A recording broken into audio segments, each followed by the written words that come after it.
Tällä videolla opastamme, kuinka altaan tyhjennys suoritetaan. Ennen altaan tyhjennystä suosittelemme tekemään putkiston puhdistuksen käyttäen SpaClean-tablettia. Putkiston puhdistuksen jälkeen altaasta tulee katkaista virrat kiinteistön sulaketaulusta tai turvakytkimestä. Kun virrat on katkaistu, poista altaasta suodattimet.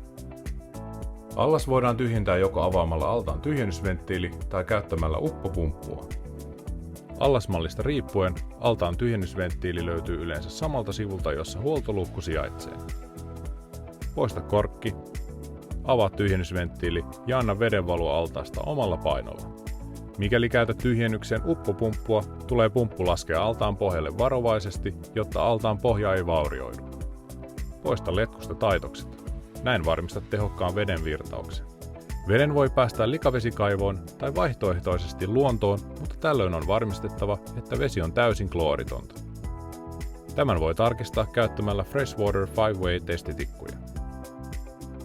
Mikäli altaan lähettyvillä on rakennuksia, tulee huolehtia siitä, että vesi ohjataan riittävän kauaksi ja pois rakenteista. Huomaathan, että High-Life-malliston altaissa on 2 tyhjennysventtiiliä, joista molemmat tulee avata. Allasmallista riippuen venttiilit löytyvät samalta sivulta, jolla huoltoluukku sijaitsee.